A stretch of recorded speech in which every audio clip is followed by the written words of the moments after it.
Hoje em dia as pessoas são leitores de headlines, né? As pessoas leem a matéria da notícia e nunca leem a notícia. Uma notícia que ajudou muito ao tema metaverso explodir, além do anúncio do Zuckerberg, foi a notícia dos shows no Fortnite. Então o Fortnite falou que trouxe o Travis Scott e ele fez um show para 14 milhões de pessoas. Teve da Ariana Grande também. Teve a Ariana Grande depois. E aí você fala assim, cara, que incrível, né, meu? Um artista poder fazer um show para tudo isso de gente, acho que não tinha isso acontecendo antes.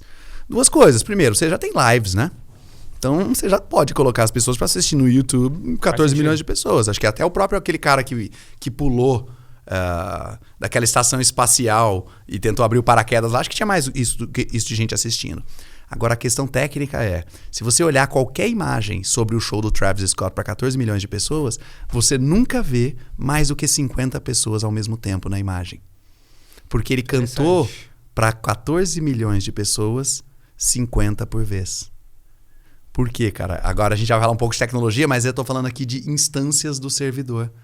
Você não consegue ainda, com aí a mistura de hardware gráfico com banda, conseguir fazer mais do que 50, eu já vi até 100. Entre 50 e 100 pessoas, talvez seja um limite físico para você ter as informações de todas aquelas pessoas ao mesmo tempo sendo processadas, retransmitidas para todo mundo ter a mesma experiência. E é pouco, né? É muito pouco, assustadoramente pouco, né? cara. Exato. Imagina 14 milhões, 50 at a time, deu trabalho, né, cara? Quantas máquinas virtuais os caras não tiveram que criar ali? Claro que a nuvem ajuda um pouco nesse quesito, mas o fato de você fazer instâncias quebra muito daquela experiência mais espontânea. Com certeza. Porque agora você começa a pensar o seguinte, pô, se era 50 pessoas por vez, o Travis Scott teve que preparar antes o show, né? E aí ele fez toda uma experiência, é incrível, cara. Ele explora uma questão de estatura, ele fica do tamanho de um prédio de não sei quantos andares, aí ele diminui, ele brilha, desaparece, mas aquilo era uma produção. Diferente de uma live, vai no seu conceito, que é o show ao vivo, ele tinha uma experiência pronta. Era todo gravado? 100%, cara. E aí a distribuição era nessa sequência de 50. Exatamente. Então você vê como isso já começa a fazer o teu cérebro tá resetando para várias coisas, né? Então essa é uma limitação horrível, cara. A gente ainda não tem poder de banda e gráfico para colocar tanta gente ao mesmo tempo no mesmo lugar. E agora tenta se lembrar, por exemplo, Fortnite é um jogo muito grande, tá falando de 50 milhões de usuários ativos, mas a sala do Fortnite cabe 100 jogadores, né? Sim. Então você vê que esse limite ele já estava aí no mundo dos games, ele já estava perambulando por aí. Aí você fala, não, é porque 100 é um número ótimo. Não, 100 é o limite que os caras conseguiram chegar para funcionar todo mundo jogando ao mesmo tempo, né?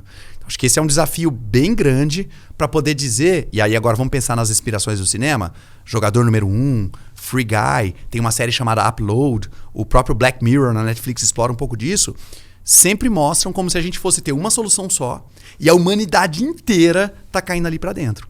E aí agora eu vou tentar te ajudar a fazer sentido do que o Zuckerberg tem falado. O Zuckerberg fala em 10 anos, 15 anos. E exatamente por conta dessa limitação que ele está jogando esse prazo tão para frente. Então não é que eu não possa fazer experiências hoje, mas eu tenho uma limitação de pessoas simultâneas.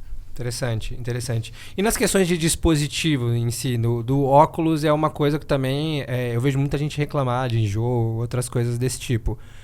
Só que ao mesmo tempo evoluiu muito. Tanto esse assunto do enjoo, vi que saíram algumas coisas relacionadas a isso. Quais outras limitações além dessas, no sentido mesmo de wearable, para fazer essa comunicação com essa realidade nova? Tá legal. A Meta fez o Quest, que na época chamava Oculus, né? Porque eles compraram aquela empresa, acabaram mudando o nome, então hoje é o Meta Quest 2.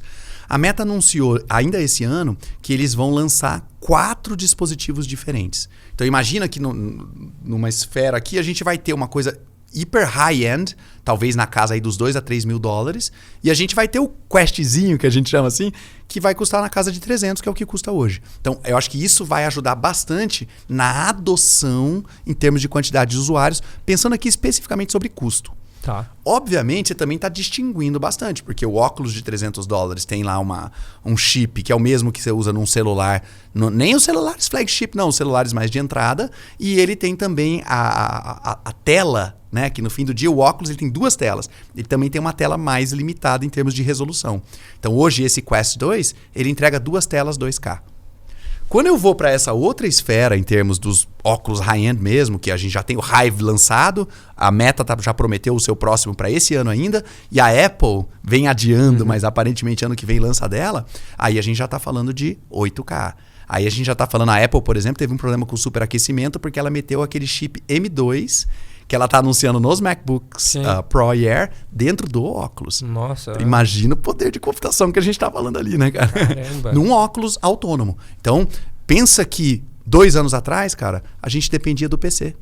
Ou dependia do videogame. Todas as experiências de VR era o seu óculos plugado e o computador operava aquilo.